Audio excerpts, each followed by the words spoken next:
Hi everyone, welcome to a brand new episode of the Behold podcast on the Genre Equality channel. I'm Hitzer, I'm Isa. and this is a special episode because it's a Pride Month special for our favorite LGBTQI plus films, which includes American game changers like Moonlight and Brokeback Mountain, Mm-hmm. alongside stuff Mm-hmm. from other places in the world such as Chile's uh, transgender indie masterpiece, A Fantastic Woman, alongside France's Blue is the Warmest Color. These are just some of the many favorites that we have in the LGBTQ genre, shall we say, that spotlight same sex or transgender love stories and stuff like that, but besides our main topics here, right, like Mm. let me throw it to you, Isa. Besides our main topics, what are some of the other LGBTQ stories that stick out in your mind or have influenced you over the years? Uh, I think while I was just kind of figuring that out, I think Happy Together is a big one for me. Okay. So Happy Together, Wong Kar Wai, I think it's like 1997. Yeah. With Tony Leung and I can't remember who the other actor is. What's Mm-hmm. his name? What's his name? Yeah, but I think that stands out for me with that. It does like there are portions of like a kind of like Blue is the Warmest Color that do feel a lot like Happy Together, Mm. just in terms of like the very visual appeal of it, and just the way that Wong Kar Wai decided to shoot that. So there are moments in time like that. Yep. Things that we've recently discussed that really stand out to me: Euphoria, for example. I think Hunter Schafer's Jules Vaughn as a transgender girl has been Yep. like one of those kind of like standout performances Definitely. for me as well. How about you? I mean, we've also discussed Portrait of a Lady on Fire already, right? In on Mm. another, you guys can check that out. It's one in our older Behold episodes. Oh, 100%. Yeah, yeah. If it wasn't for the fact that we have already discussed Portrait of the Lady on Fire, Yeah, it would have been our main topic here yeah, because I think, in my opinion, with no disrespect to like the four amazing films here, lah, like I feel like Portrait of the Lady on Fire is the best film. yeah. Uh, of the LGBTQ, I guess, theme that you can pick out. Hmm, hmm. Other films that I really like. Here's a problematic one, but I like it anyway. Call Me by Your Name, Mm, which is problematic because of Armie Hammer's recent controversies, yeah, and also because like the character that Timothy Chalamet plays was underage. But still a remarkable film. I really love Luca Giacchino. I yeah. thought he filmed it beautifully. The performances were spectacular, and it was naturalistic in a way that I like my films to be.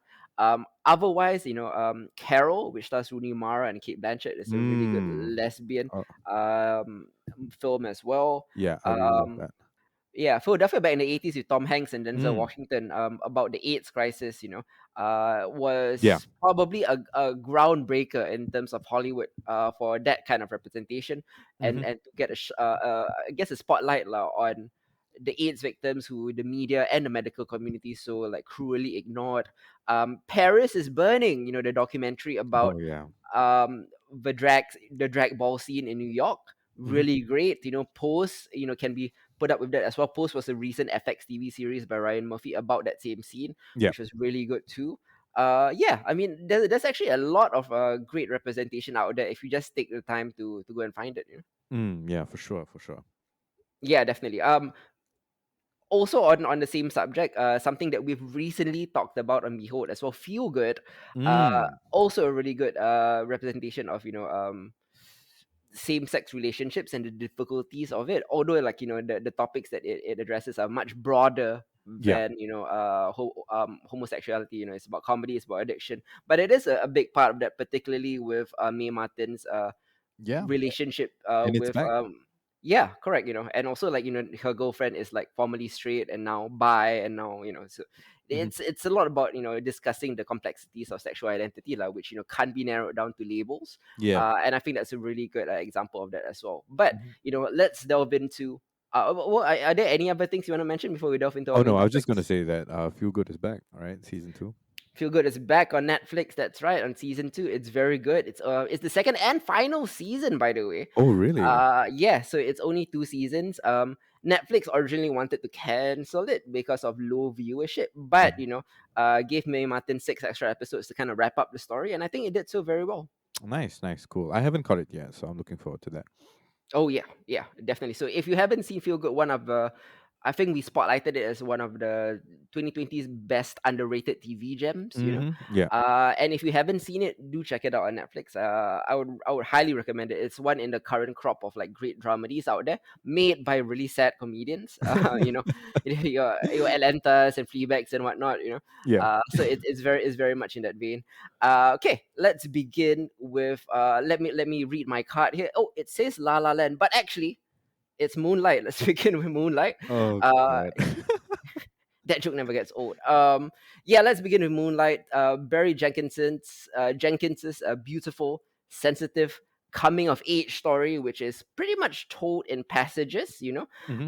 and each of its 3 parts, I think, possess enough standalone power to operate as a wonderful short film, in Oh in yeah, a vacuum, absolutely. even though, like, as a whole, it proves much greater than the sum of its parts, and I think, like, after the kind of time lapse, it came out 2016, right? It's the same year that Boyhood came out, so after the time lapse miracle of Boyhood, like any movie hoping to depict someone growing up Hmm. on screen kind of has its work cut out for it, but watching Yeah. Chiron, the main character of Moonlight, change from a bullied 9-year-old boy played by Alex R. Hibbert to a gawky teenager played by Ashton Sanders to a quiet muscular man played by Trevante Rhodes, it's easy to believe that we're seeing the same person throughout, the same Yeah. shy and taciturn kid, uncomfortable in his own skin, living in his own head. The actors don't particularly look much alike, but they create a continuity of performance, Hmm. and a whole spectrum to this multi-dimensional person. It's such a tender, heartbreaking story of a young man's struggle to find himself, told across 3 defining chapters in his life Yeah. as he experiences the ecstasy, pain, beauty of falling in love while trying to grapple with his own sexuality. And key to this that hasn't been explored too much in cinema is the idea of male masculinity within the black community, Mm. which doesn't get enough of a spotlight, like in gay stories, which are primarily about white men. Hmm. So that's where Barry Jenkins shines in Moonlight. We recently talked about his recent TV series on Amazon Prime, The Yep. Underground Railroad. But between The Underground Railroad or If Bill Street Could Talk, Moonlight still represents peak Barry Jenkins. Yeah, for sure. And I think for very good reason. It's been a few years since I've seen Moonlight, and you have as well. What are your like lingering thoughts on Moonlight in the years since it has become a Best Picture winner and such a cult classic? I mean, like for me, the standout thing is definitely Mashallah Ali, right? Like Yes. he's only there for a third of the film. Mm-hmm. But his presence kind of lingers, throughout like kind of everything that throughout the entire span of the film, right? Like even in chapter 2 or chapter 3, past his death, like we still feel his presence there, and it's just because I think the performance that he gives as one, is it one? Mm-hmm. Yes, as one is so kind of like impactful, right? Like it's a singular performance that leaves an imprint on the audience just as much as it leaves an imprint on the young Chiron. Mm-hmm. And that kind of follows us throughout, right? Like his whole purpose within the story as a father figure kind of like plays out in a very deep and impactful way, despite the fact that runtime wise he's really only there for like a third of the film. Yeah, to the um point where Sharon, it basically becomes him in the third act. yeah. Yeah.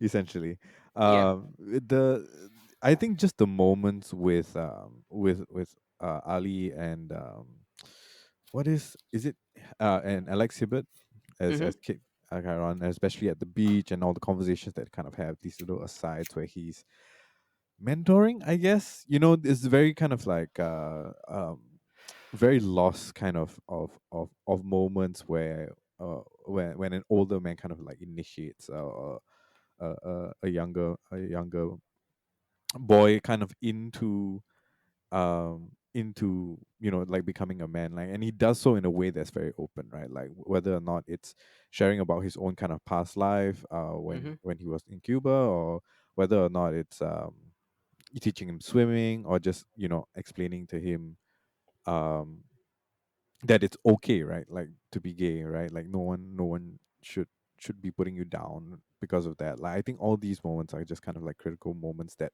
set the Mm-hmm. basis for the rest of the film. Yeah. Yeah, and of course, like you said earlier, like it is entirely believable that these are just the same person, right? Like these three Mm-hmm. actors are just the same person across the entire timeline. Mm-hmm. Yeah. I also want to shout out the mom, Mm-hmm. Naomi Harris. Great Mm. performance, I think, especially as the film progresses, right? Yeah. Just as like her crack addiction hits in chapter 2, or Mm-hmm. even like the very very moving, heartbreaking conversation that they have as she's recovering in therapy. Yeah. In Like, rehab. Yeah. yeah, in rehab, like that really kind of like hit some very very raw spots. Mm-hmm. Yeah, very good stuff. Yeah, I mean, Nicholas Brittle, who is Barry Jenkins's long time composer, Mm, does such extraordinary work here, as he agreed. does in If Will Street Could Talk and The Underground Railroad as well. His weird like strings, which Yeah. are ominous but delicate as well, are so perfect for this kind of intimate story. Hmm. Like at the start, like Chiron, who's played by Alex Hibbert, like he doesn't know he's gay. Yeah. He's in a very impoverished background. His mother abandons him because of the crack addiction. Bullies call him little and mock him relentlessly, beats him up, makes fun of the way he walks and stuff like that. And at school, like he has this one friend, Kevin, played by Jaden Piner, who pushes him to fight back, Yeah. which becomes his own little mini tragic arc when, Kevin turns on him in the second act and then Yeah. reunites with him in the third. Fantastic storytelling, and then you move on to him at 16, where he's played by Ashton Sanders. He's like nothing but skin and bones and Hmm. exposed nerve endings. He's so unsure of who he is. Teresa, played by Janelle Monáe, who is Mahershala Ali's character's wife, sort of takes him in then, Yeah. and then you catch up with Sharon like a decade later, and the decade-long lapse is a shock, the extraordinary like Travanti Rhodes, who embodies the role like he's some sort of like street gladiator, like complete with like diamond earrings and gold grills. Like we at first don't recognize him, and at Yeah. first me even assume that it's a poor casting choice, Hmm. But then like when he begins speaking and talking and acting, you see the flashes of Chiron in him, Yeah. and Yeah. then it makes it known that it's not a bad casting choice, but an inspired casting choice. Hmm. Hmm. Chiron has traded in Miami for Atlanta, has his own mini drug empire, but he gets a call from Kevin, played by the standout Andre Holland, who has since gone on to do a lot of great things himself. Then he brings Yeah. him home for a visit, and the lingering long third act scene between the two of them, the jaded ex-con and the divorced father running a diner, is so fragile and fiercely moving. Hmm. In eloquent silences. There's not even much dialogue there. It's Yeah. all micro expressions and facial features. That no detail is left uncovered, even though they don't speak much. You know what they're thinking. You know what they're feeling. What needs to be said about the movie, however, is that like it has kind of a hard shell, but it never conceals the delicacy of feeling underneath. Yeah. There's drugs and gang violence and poverty. It's always present. There's bullying.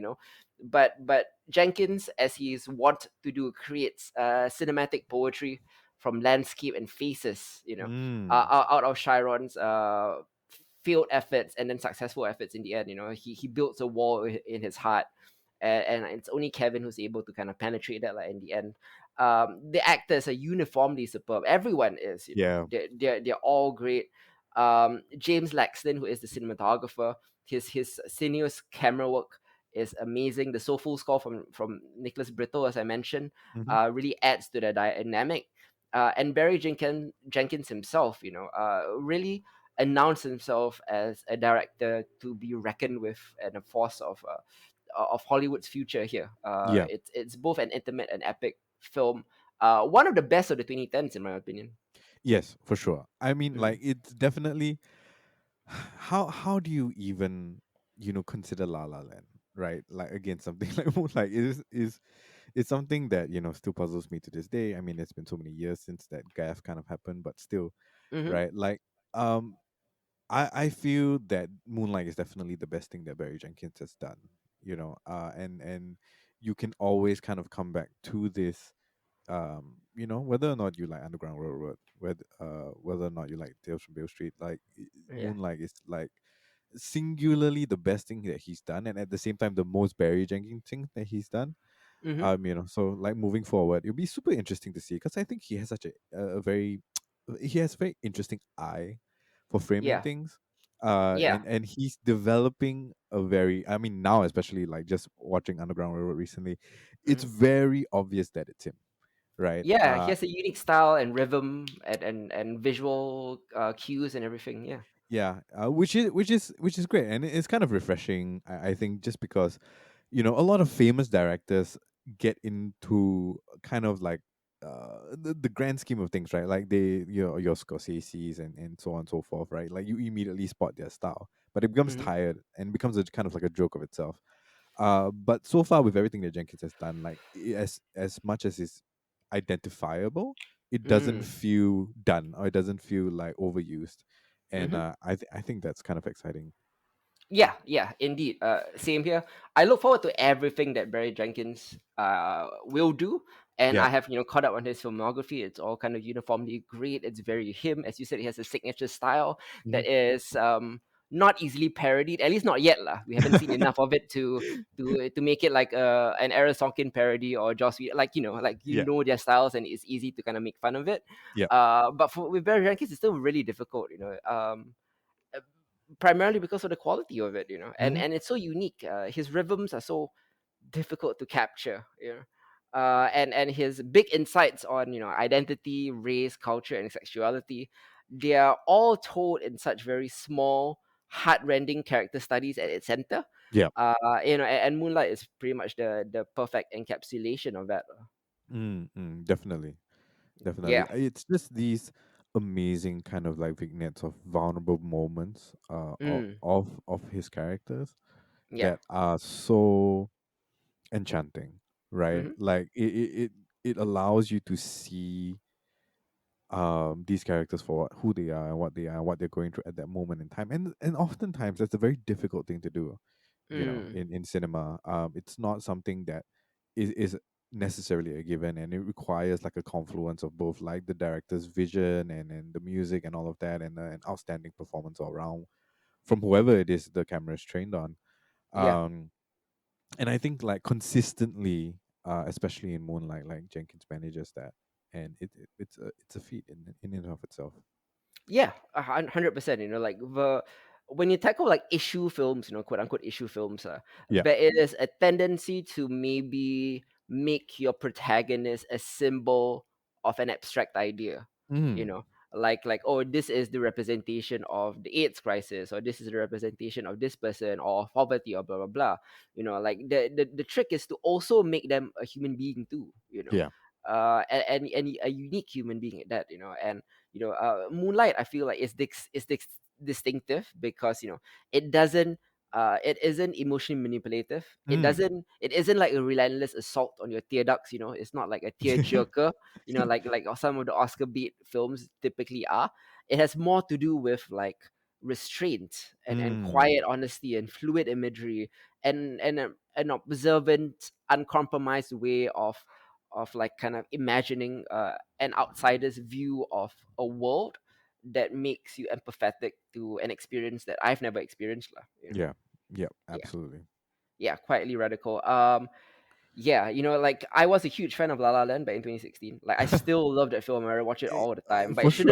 it shouldn't have won the best picture, like, and it didn't, like, thank God. Yeah. I mean, like, absolutely, but it's just different, right? Like, in terms Yeah. of it's an enjoyable film, it has its own message, all of that. Mm-hmm. I think like Stone and Gosling did a great job in that, but there's something special about Moonlight, right? Like, Mm. this feels like a film that came in the right time, Yeah. And for the and it was a film for the moment that should be recognized as such, Yeah. whereas La La Land, as good as it was, right, and I do enjoy it, and I still like you, I have rewatched it a number of times. Mm-hmm. It it it's not of the same caliber, in my humble opinion. Mm-hmm. Yeah, yeah. So Yeah. Yeah. hopefully we can Um. put that to rest. Oh, 100%. Yeah. Definitely. Similar in the vein to Moonlight. Let's move on to uh, Ang Lee's Brokeback Mountain, Mm, which is probably one of the best westerns I've ever seen, yeah. and also a groundbreaking masterpiece when it first came out in the December of 2005, I believe. And it's still stunning today as a Yeah. universal love story trapped in an unforgiving or hateful time. I think like Ang Lee's film is worth watching again and again, even in the years since, Hmm. to witness the importance of, I guess, not merely tolerance, but of questionable acceptance. But I Hmm. think by any measure, Brokeback Mountain was a groundbreaking masterpiece. Yeah. It starred Heath Ledger and Jake Gyllenhaal as two cowboys whose secret and forbidden love affair burns through many years of their lives.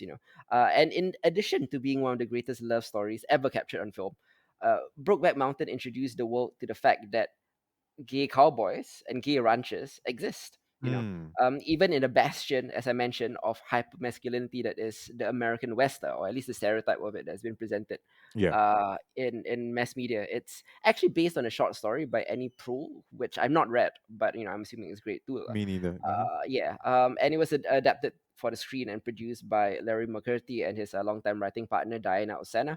The two of them won the Best Adapted Screenplay, as they should have won.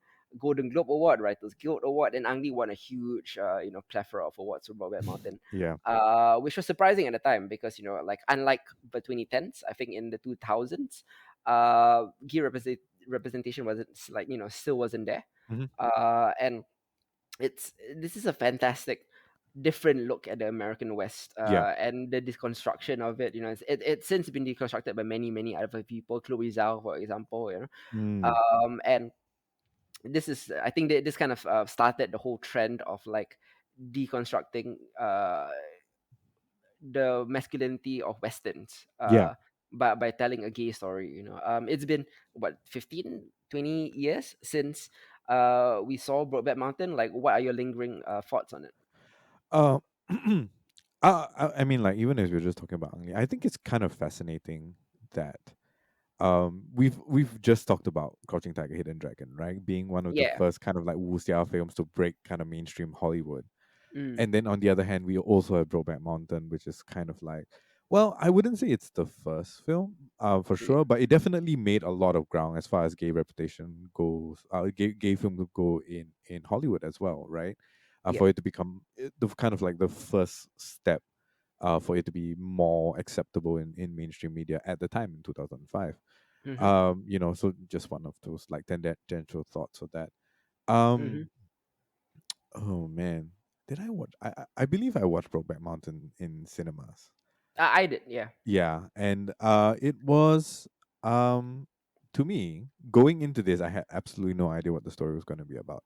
Mm. Um, and at that point, I don't think I was aware that there would be, kind of like a gay story interwoven into that. I don't think it was marketed as such. I don't think that Not in they Singapore yeah, because obvious reasons. obviously, yeah, Yeah. and all of that, right? So for me, to go in and kind of watch it like that, like it was surprising. Yeah. But what I found to be the case, and I think it also had to do with the fact that during that particular period of time, I was doing a lot of like writing papers about like Shakespeare love stories and things like that, right? So your Romeo and Juliet and so on and so forth, kind of like these tragedies of much grander scale within the literary canon. Mm-hmm. And it felt Brokeback Mountain felt a lot like that, right? Like spending a lifetime of Mm-hmm. complex love and loss and emotion that these characters, as they go through, have to deal with and sort through and fight out. And it is the formula for an amazing and impactful love story, Mm-hmm. right? Like regardless of whether it's gay or whether it's straight and all that. But because of the story that he told for its time, I think Brokeback Mountain became an extremely important film Yeah. um, in that time.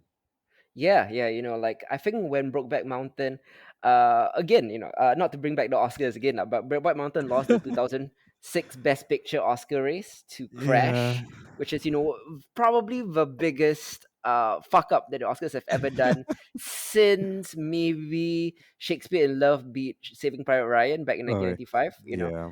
That was look like that 1995 race had Pulp Fiction, it Yeah. had Saving Private Ryan, and you pick Shakespeare in Love, which is not a bad film. I like it, but Yeah, but I mean, again, it's not like, it's correct. So yeah, Brokeback Mountain, like this is when like I was still younger. I was in my teens, so I was following the Oscars more closely. This is when I first came to the realization, but the Oscars are shit, lah, you know, yeah, yeah, you and know, I think they've like consistently proven that. correct, but at the same time, the critical community and the fan community does understand that Brokeback Mountain was the most important film of that year and the best film of that year, and continues to break ground for the LGBTQ community in the same way, I guess, as I mentioned, Philadelphia did more than a Mm, decade earlier. yeah. Philadelphia, brought the AIDS discussion to mainstream audiences. It earned Tom Hanks his first Oscar, and Brokeback similarly, got the same kind of attention in the mainstream press. The actual love story part of Brokeback Mountain between Jack and Ennis, right? It's a really simple, despite difficult circumstances, and it Yeah. happens quickly. Brokeback Mountain kind of takes a different approach to other love stories or other gay stories. Like Hmm. it's not a twist or anything. The Yeah. main characters like have sex before the first act even wraps up. So Hmm. it allows the viewers to linger in the established love for the rest of the movie. And this decades long nuanced relationship presented to a mass audience kind of altered the way the casual fans felt about gay romance, and it kind of reflected a growing broader societal shift in Yeah. favor of gay rights. Hmm. And while that shift has panned out in some respects, there's still like obviously a lot more work to be done. And what I really loved about Brokeback Mountain was that it didn't just focus on the harm that societal pressures cause to gay people. Obviously, Jack and Ennis are forced to stay in the closet because of societal pressures and Yeah. expectations of them in the West and everything. But it also causes harm to the to their loved ones, their wives, their children. This was the first movie that I've ever seen Michelle Williams in, who Mm. has obviously since gone on to become like god level actor. Like you've seen her in Blue Valentine, you've seen her Yeah. in Synecdoche, New York. You've seen her in like so many great things lah.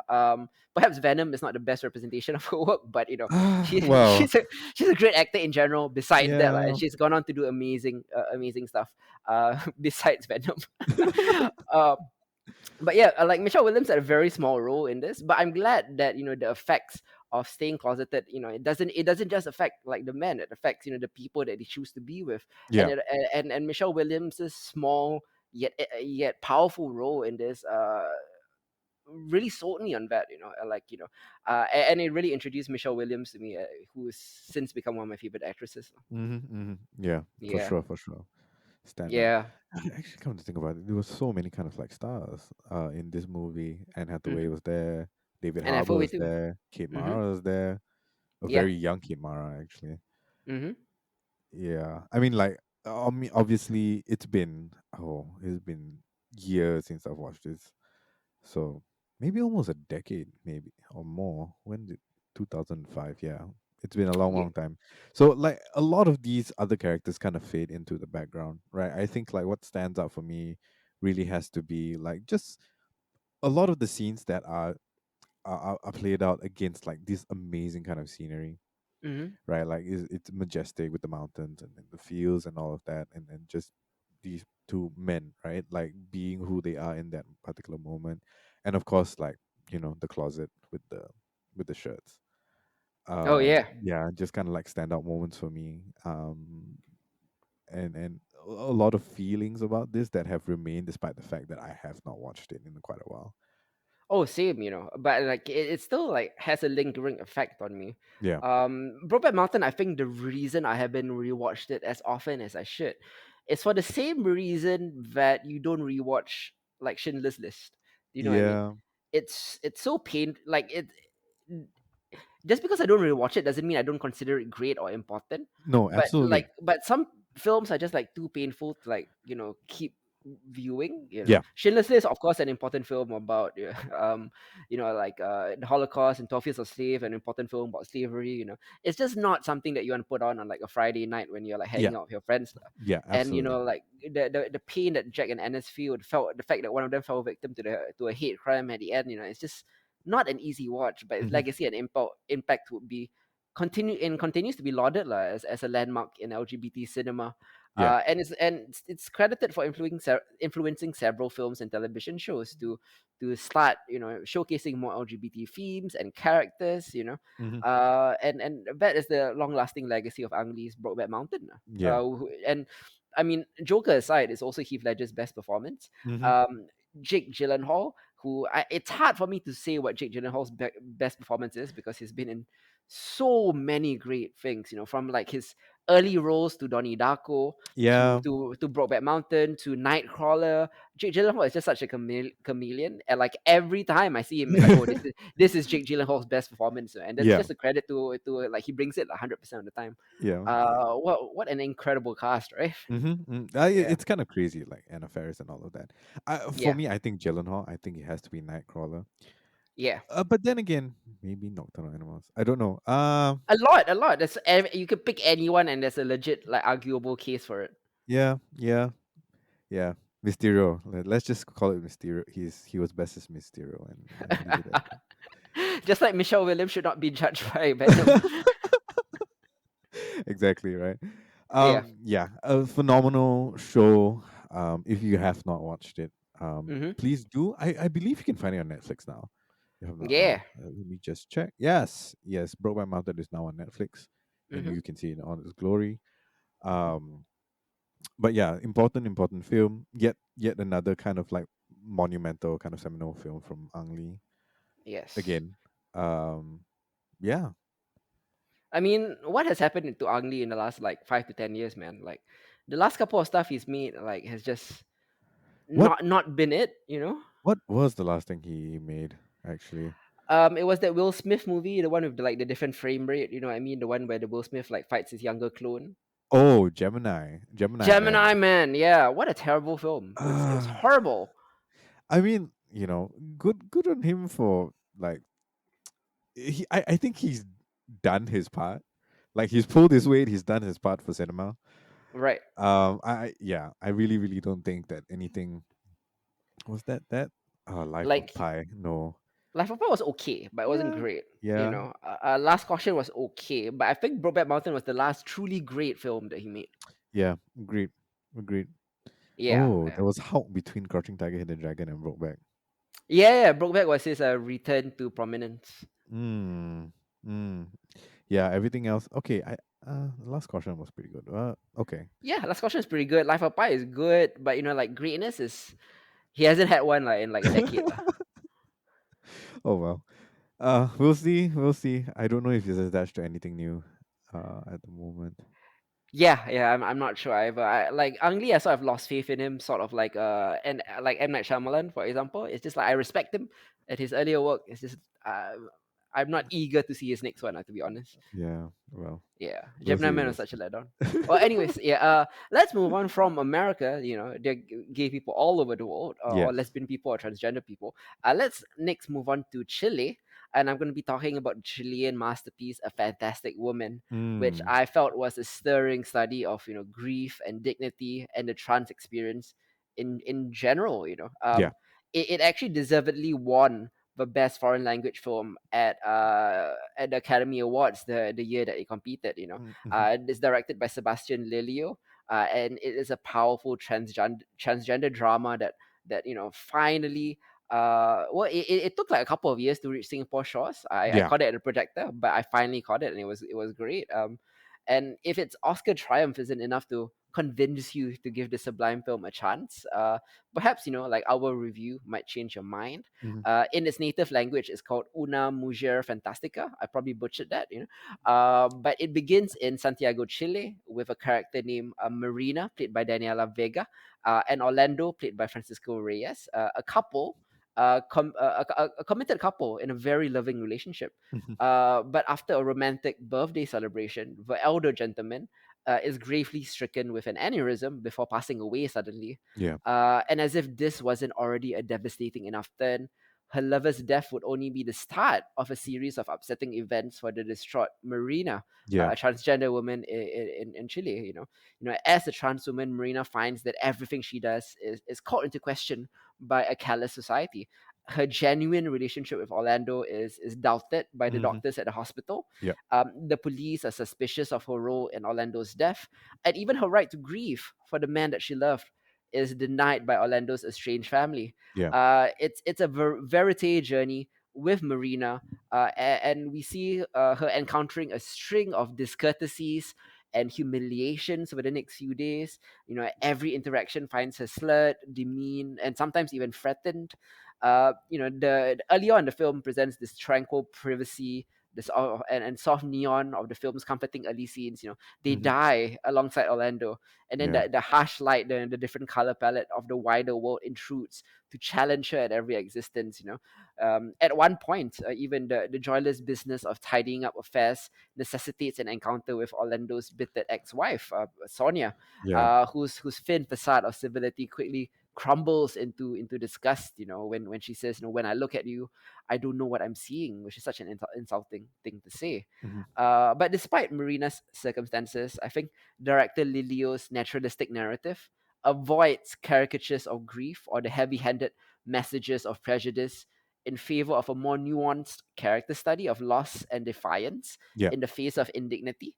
I think many filmmakers might indulge in oppression porn with a premise such as this, but Lilio is careful to pepper Marina's unexpected journey with instances of hope and decency, kind exchanges, with Marina's music teacher and even Orlando's surprisingly understanding brother Gabo. They offer glimpses of humanity, and then there's Hmm. the flourishes, vibrant sequences of magical surrealism, which I really love. Yeah. A nightclub rave turns into a hallucinatory dance sequence set to techno. A stylized tracking shot of Marina powering through hurricane level winds in the Hmm. streets, Hmm. presents us with gorgeous symbolism. I think, in particular, the film makes liberal use of mirrors as metaphors for identity, sexuality, and bereavement, Yeah. with several beautifully composed reflection shots during key scenes. I found this to be like an immersive odyssey with a powerhouse performance from transgender actress Daniela Vega. What do you think about it, having seen it very recently?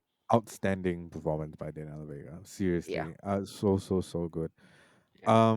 I think what hit me the most is that it is so much more difficult for Marina to do the things that are already difficult things, right? Like, Mm, at no moment in time is she allowed to have the space to grieve.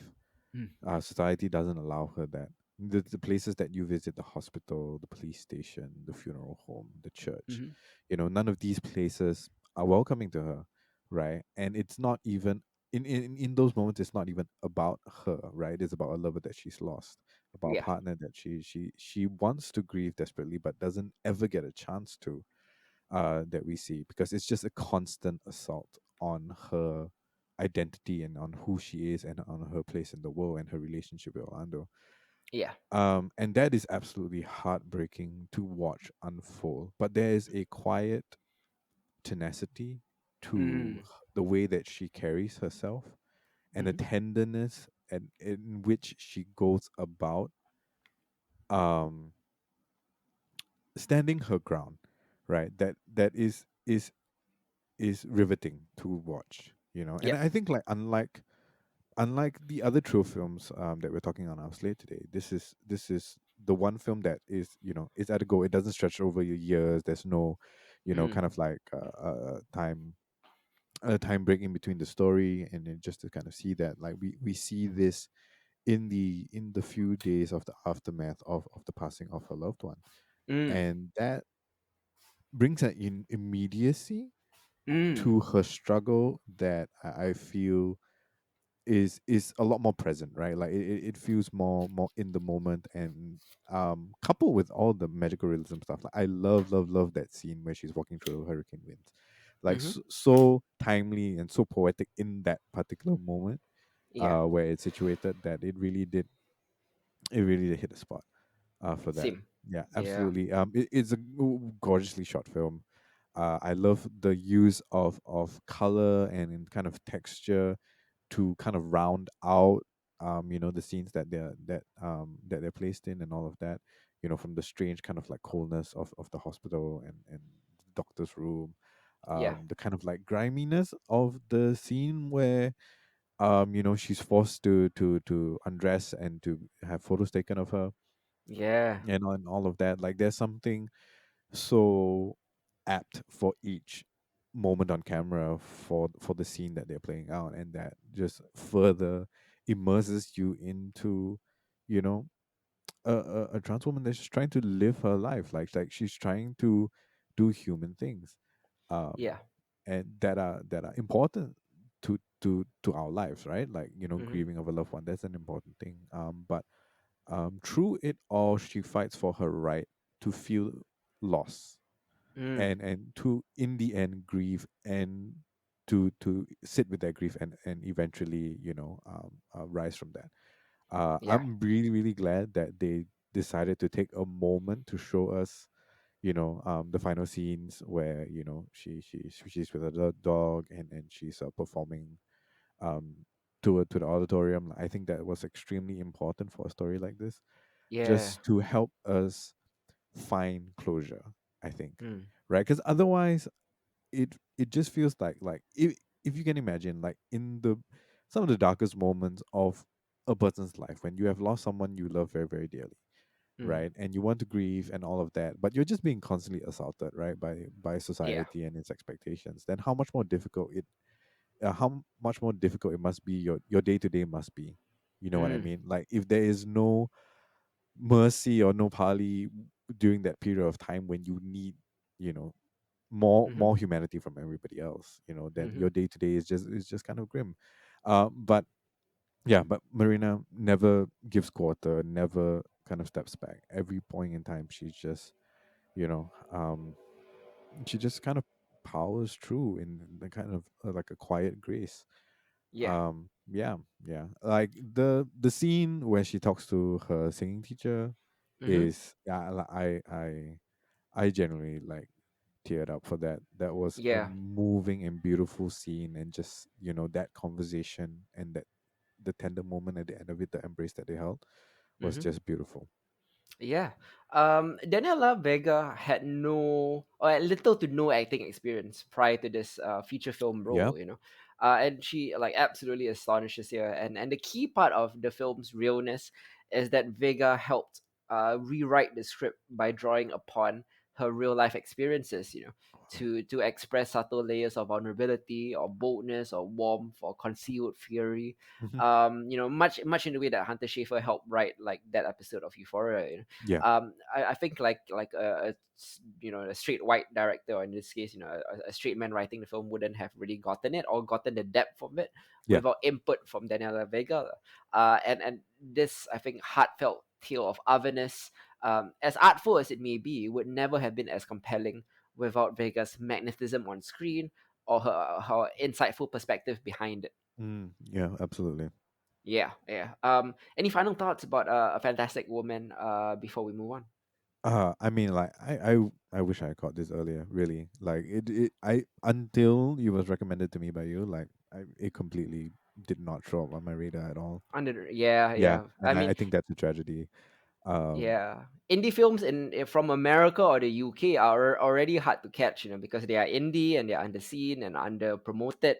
yeah. Let alone like an indie film from Chile, Yeah, yeah. It really is like, yeah. So if you're listening to this, like, a Fantastic Woman is a fantastic film, absolutely Yeah, fantastic film, that yeah, deserves your time. yeah. Mm. And if you want to catch more cool Latin America films, we recently did a Behold episode about Latin American cinema, Yeah. which I wanted to include a Fantastic Woman in, but then I decided to kind of shift a Fantastic Woman to this episode because it felt more fitting. Yep. But yeah, if you want to catch Latin American cinema and have some recommendations, check out our Behold episode about Latin American cinema, where we talked about Roma, City of God, as well as Wild Tales. And you can include a Fantastic Woman in that discussion as well. Absolutely. Next up, let's talk about a French lesbian film that is not Portrait of a Lady on Fire. So like I decide, I already said like a bit at the top of the episode I wanted to talk about Portrait of a Lady on Fire, and then I was like, oh, we already talked about it, so I can't include it here, Yeah. right? So like it instantly, right? I thought of Blue is the Warmest Color because I was thinking, oh, lesbian French painter. It's like, oh, blue is the Warmest Color is the same story, but like contemporary, sort of, Yeah, yeah, pretty because much, pretty like much. the film that was released in 2013, it follows Adele, who is a French teenager Yep. who discovers her desire and freedom as a lesbian teen, because she meets an aspiring female painter Yep. named Emma, who enters her life, and the film charts their relationship from Adele's high school years to her early adult life and career as a school teacher. The premise of Blue is the Warmest Color. It's actually an adaptation of a graphic novel Hmm. of the same name by Jules Marot. And this is one of those cool like non-genre graphic novel adaptations that I really enjoyed. Like Ghost World is another one. Persepolis, which we'll be talking about Mm. in the next episode, is another one. Yep. And this is one of them as well.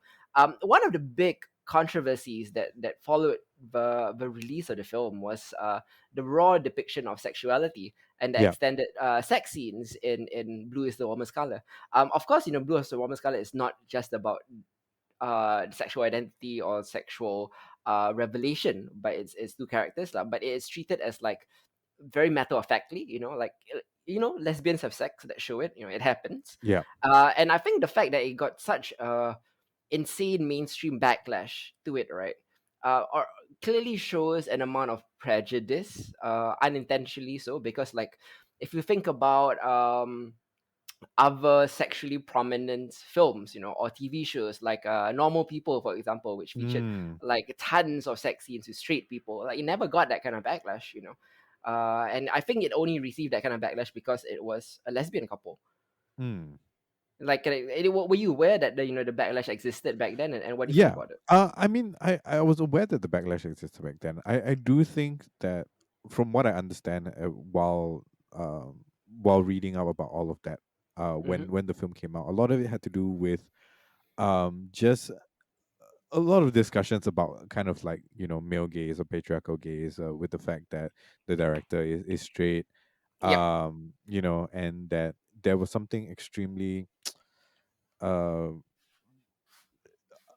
it wasn't realistic, right? Like, you Mm-hmm. have a 10-minute sex scene, right? And then there were things, I remember reading something about, like, the fact that they're changing positions like every 10 seconds, and that kind of thing, which, sure, can boil down to style, can boil down to like logistical kind of things, can Mm-hmm. boil down to storytelling, sure. you know Mm-hmm. Personally, as far as it comes to controversy about the sex scene, it was really uncomfortable to watch.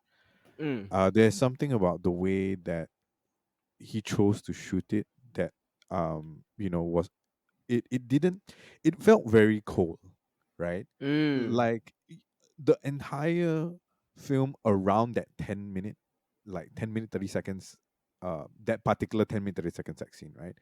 um is it has shades and nuances of warmth and love and loss and grief, and, like, so many full emotional things.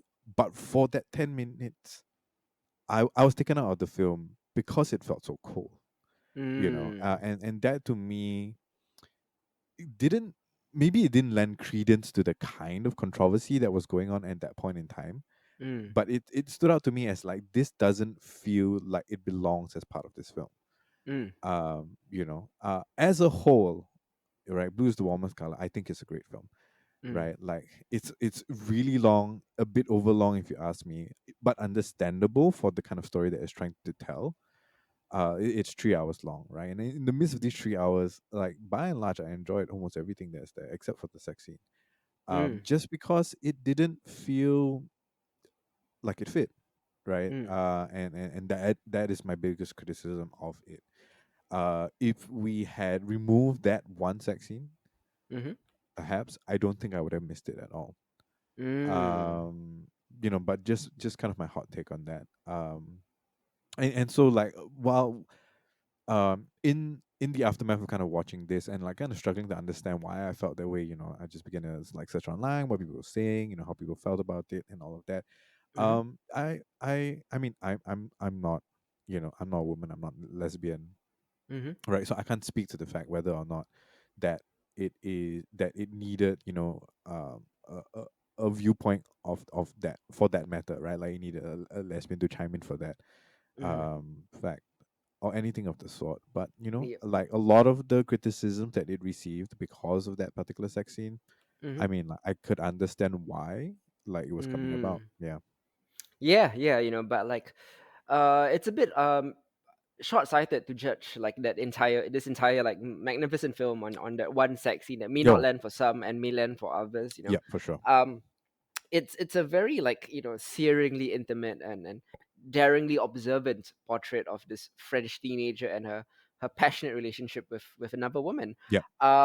Post screening chatter, it like inevitably swirls around the sex scenes lah, but Hmm. the galvanizing performances of both lead actresses are to be commended.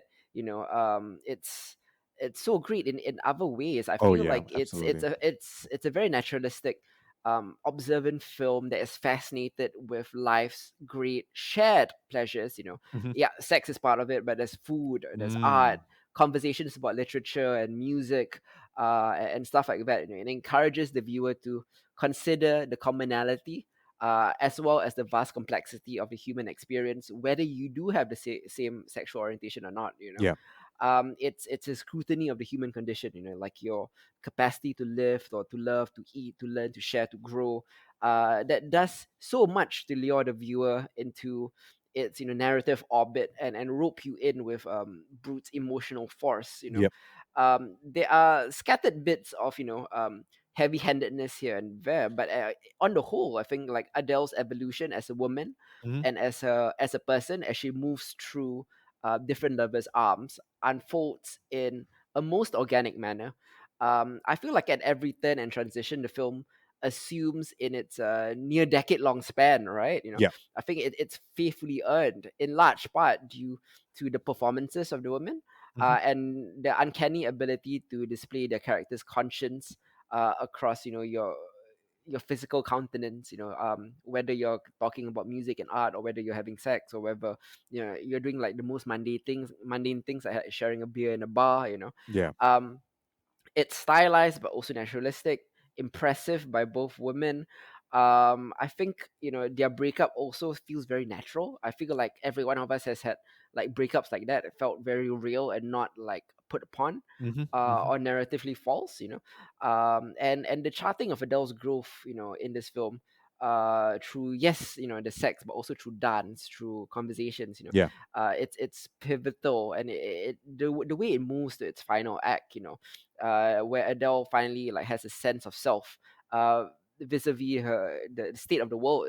It's conveyed not through dialogue in the end, but through sequences of movement. Like it ends with a dance sequence, right? She's finally Hmm. comfortable with herself. It's in these watchful moments that Blue is the Woman's Color finds its greatest strength. Yeah. And there's plenty of these to be had, lest we forget that sex consumes only 10 of his 180 minutes. Yes. Yeah. Yeah, absolutely, absolutely. Again, right? Like, there's so many great things about this film, and Hmm. it's just an outstanding performance by the two leading ladies.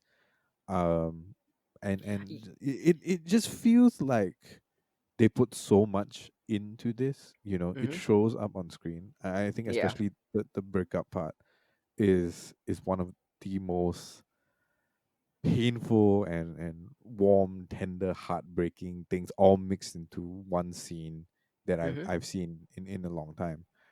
Um, and that's just like it's powerful in the way that it feels so apt and so right. Or it feels so natural, right? Hmm. It doesn't shy away from showing the fullness of everything that these characters are going through in those exchanges, which I think is great. Yeah. The reason we are not saying like the actress's name is because I just have no idea how to pronounce it. I I Uh, am I am so scared to mispronounce every single person's name here. But yeah, yeah, like one of them, like Adele's like actress. Like her last name has like 5 syllables. I'm not kidding. It's insane.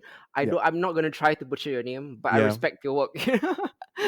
Yeah. Yeah. Yeah, it was Absolutely. so difficult. But like, overall, right, I feel like Blue is the Warmest Color is a very simple, even you might say predictable story, but Mm. it's textured and so exquisitely acted, Yeah. and so forcefully emotional that it feels revelatory.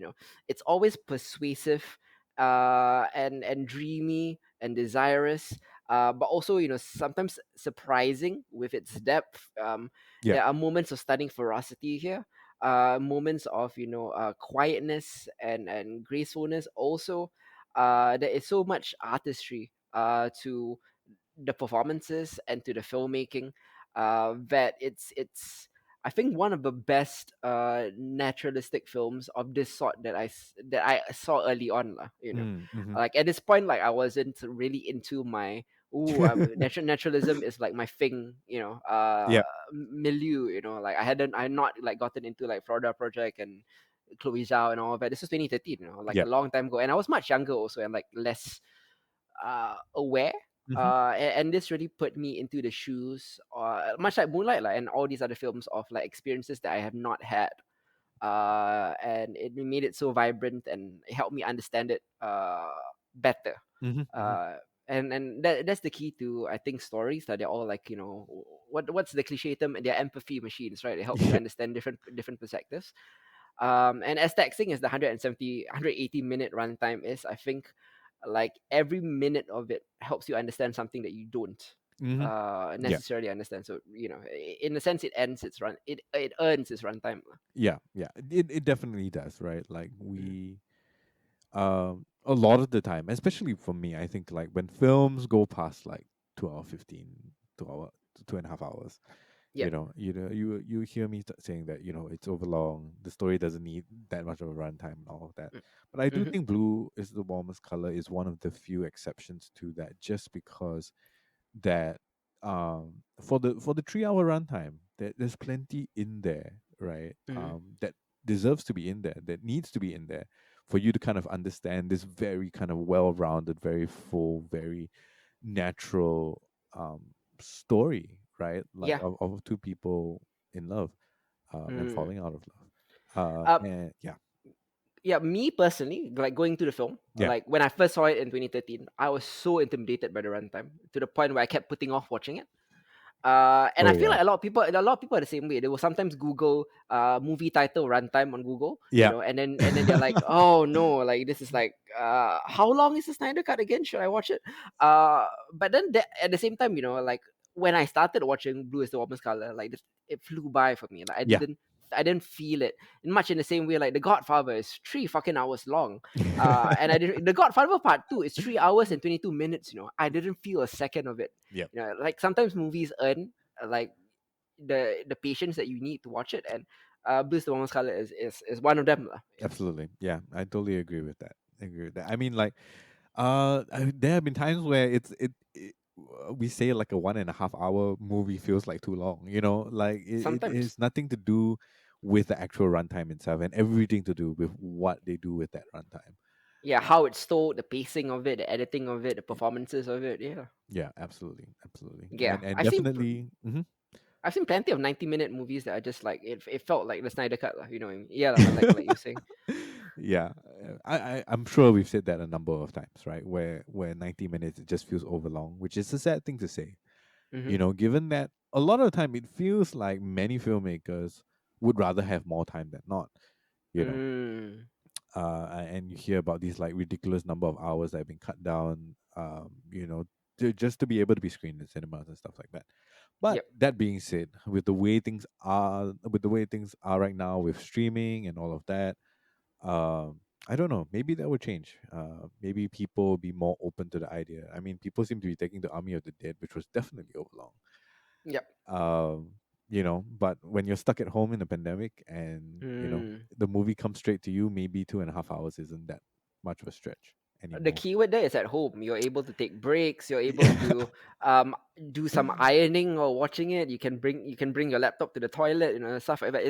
It's the sitting in 3 hours or 4 hours in a cinema that scares me. Yeah, yeah, absolutely. I think like anything that's more than 2 hours is absolutely frightening. Yeah. Yeah, even like when was it? I think when the final Lord of the Rings came out and they were screening kind of like the marathon things. Oh Oh god. yeah, it was gonna take like a full day, man. Yeah, and people were just like, hey, we should go for that. We should go for that. I was just like, I don't know if I can, like Yeah. if I can actually like survive through all of that.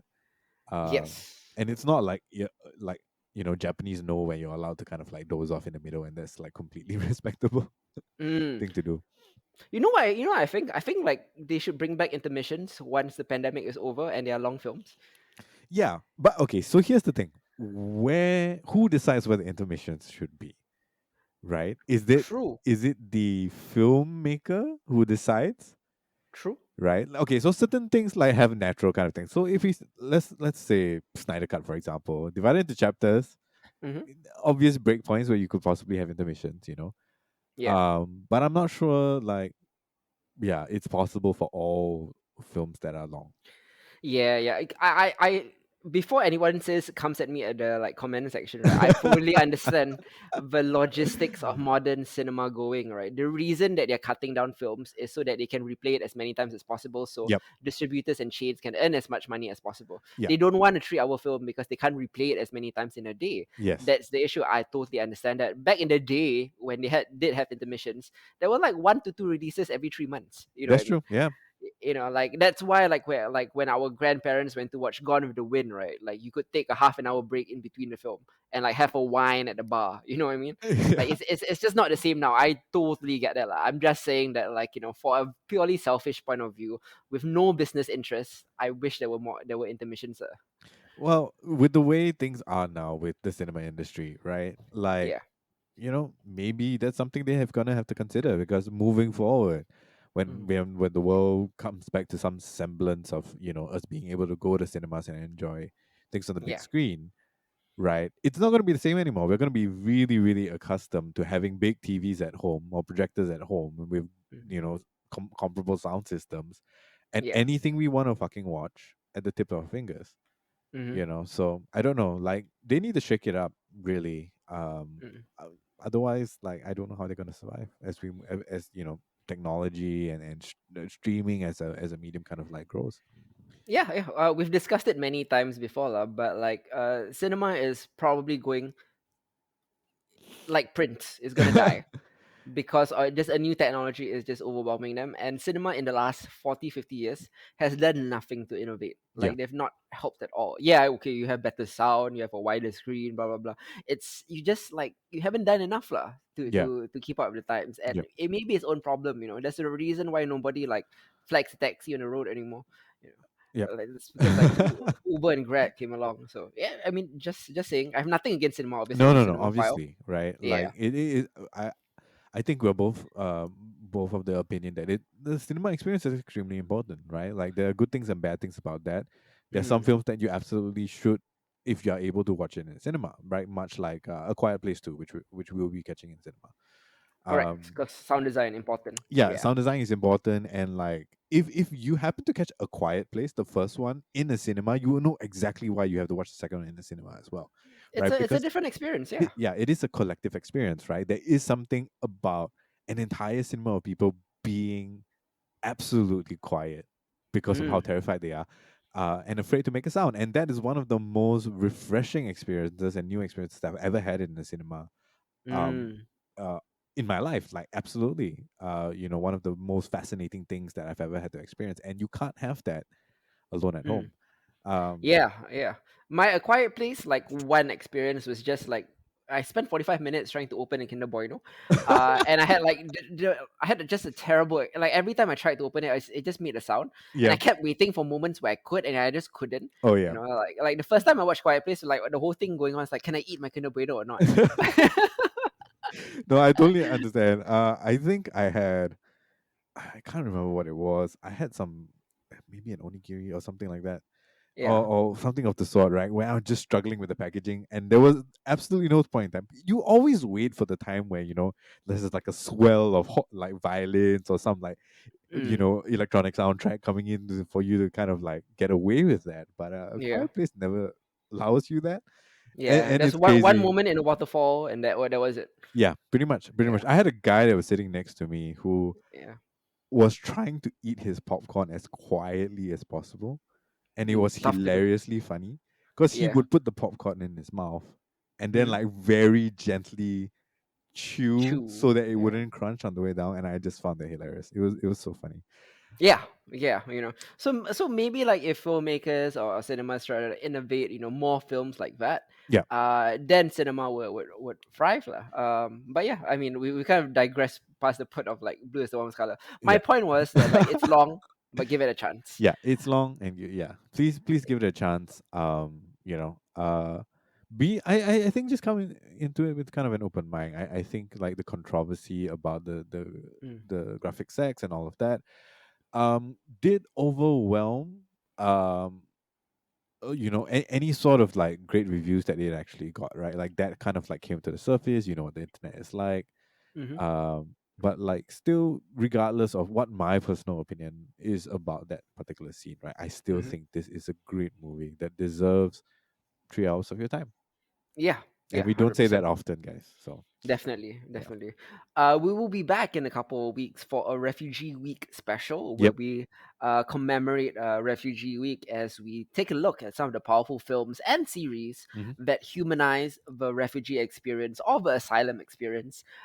This includes Iran's Persepolis, Syria's Fosama, Yep. America's Immigration Nation, and Bosnia's Quo Vadis Ada. Just for the films that I feel lend empathy to the refugee experience. And if you are, slightly xenophobic or there, maybe try to. It gives you a little glimpse into how difficult it must be for the other side. Like Yep. don't be so cold-hearted lah, when people ask you for help, even if they're not from your country. You know what I mean? Hmm. So yeah, we'll be talking about Persepolis, Forsama, Immigration Nation, and Quo Vadis Ada in a couple of weeks, and then we'll be back for general equality at the beginning of next month. Till then, this has been Hit Zero. Mysa. Goodbye, guys. Ciao.